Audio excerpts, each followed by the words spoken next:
നമ്മൾ കോഴിക്കോടുകാർക്ക് ഒരു ഫുഡ് കഴിക്കണമെങ്കിൽ ഫുൾ കൺഫ്യൂഷനാണ് അല്ലേ?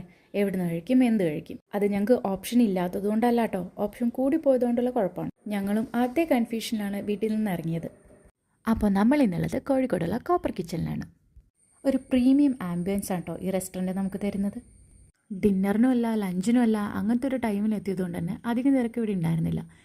ഈ ഫുഡ് കഴിക്കാൻ പോകുമ്പോഴുള്ള പ്രത്യേകത എന്താണെന്നറിയോ? ഫുഡിനെക്കാട്ടിലും ഇമ്പോർട്ടൻ്റ് ആണ് നമുക്കപ്പോൾ കിട്ടുന്ന ആ ക്വാളിറ്റി ടൈം. എന്നും പുറത്ത് പോകുമ്പോൾ നമ്മൾ കഴിക്കുക ബിരിയാണിയോ മന്തിയോ അങ്ങനെ എന്തെങ്കിലും ആയിരിക്കും. എന്നൊരു വെറൈറ്റി ആവട്ടെ എന്ന് വിചാരിച്ചു പ്ലേറ്ററും ബട്ടർ നാനാണ് കേട്ടോ ഇന്നത്തെ ഓപ്ഷൻ.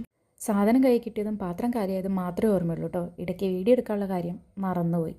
പിന്നെ അധിക സ്പൈസസ് ഒന്നും ഇല്ലാത്തത് കൊണ്ട് തന്നെ കുട്ടികൾക്കും കൂടി കഴിക്കാൻ പറ്റും.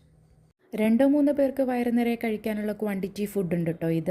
അപ്പോൾ ഷോർട്ട് ലിസ്റ്റ് ചെയ്യാൻ മറക്കണ്ട. ഇത് നമ്മുടെ ബീച്ച് സൈഡിലുള്ള കോപ്പർ കിച്ചൺ. ഈ കോഴിക്കോടുകാരുടെ ഒരു പ്രത്യേകതയാണ് ഈ ഫുഡും ബീച്ചും ഇല്ലാത്തൊരു പരിപാടി നമുക്കില്ല. നമുക്ക് സന്തോഷം വന്നാലും സങ്കടം വന്നാലും ആ ബീച്ച് തരുന്നൊരു വൈബ് അത് വേറെ തന്നെയാണ്. പക്ഷേ ബീച്ചിലെത്തിയതും മഴ പെയ്യാൻ തുടങ്ങി കേട്ടോ. അങ്ങനെ ബീച്ച് ഫുഡൊക്കെ ആയിട്ട് ഇന്നത്തെ ദിവസം നമ്മൾ വൈൻഡപ്പ് ചെയ്യാണ്. നമ്മുടെ വീഡിയോ ഇഷ്ടപ്പെടുന്നത് നമ്മൾ ലൈക്ക് ചെയ്യാനും സബ്സ്ക്രൈബ് ചെയ്യാനും മറക്കില്ല എന്ന് വിശ്വസിച്ചുകൊണ്ട് അടുത്ത വീഡിയോ കാണുന്നവരെ ബൈ.